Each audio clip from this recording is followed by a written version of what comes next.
what's happening, Roland? I'm going to tell you what's happening in my world. I did some great fishing yesterday. I went out in the Gulf of Mexico and caught a great big shark. That was one thing. I got a picture of it. This shark, and it's hard to see it, but this shark weighed like 200 pounds. There's Steve, my mate, my fishing partner. He's trying to cut it loose, but it's really a big shark. And then right after that, I caught a really nice barracuda. It's hard to see it. It's down in the corner of the thing. It's about a 30-pound barracuda. I don't have a good picture of it. But anyway, it's a nice big barracuda. But here was the problem. I was up here in the tackle room yesterday morning, and I was trying to figure out what tackle to use. And so I have some really big stuff down here at the bottom. This is my great big stuff from Goliath Grouper. This is a great big 50 quad TRX thing, and it's just got 200-pound test line on it. And I can reel up really big fish, like 500-pound Goliath Groupers. Well, I left this one home. I was thinking about taking it. I didn't take it. And so what happened was I took another rod. I took the biggest rod I had was, and it's a pretty good size rod. It's good for grouper. This is a nice size reel for grouper.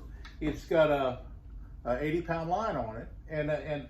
But I tell you what, I hooked a couple fish yesterday. Well, I did catch a big shark on this, a 200-pound shark, but I hooked a couple Goliath groupers that just took my big old, I had a great big jack crevalle, not a jack crevalle, but an amberjack, about 30 or 40-pound amberjack, headed on the line.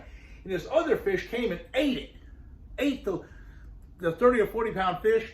It must have weighed 500 or 600 pounds. I never slowed it down. I never stopped it. It just went right into a rock pile.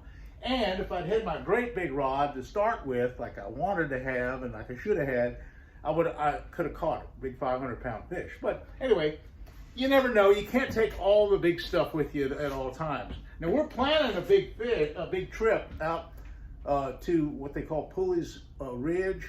It's 150 miles out in the Gulf, 200 and 300 feet deep, and we'll take the big stuff.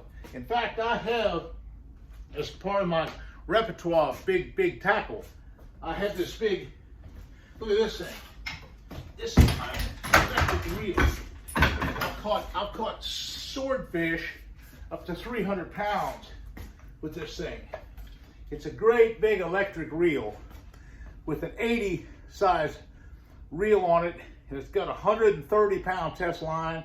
Hey, we dropped this down with like 10 and 12-pound lead weights down in 300 and 400 and 500 feet of water, catching all kind of big fish. So that's what we're planning on doing soon. Now it's July, or almost.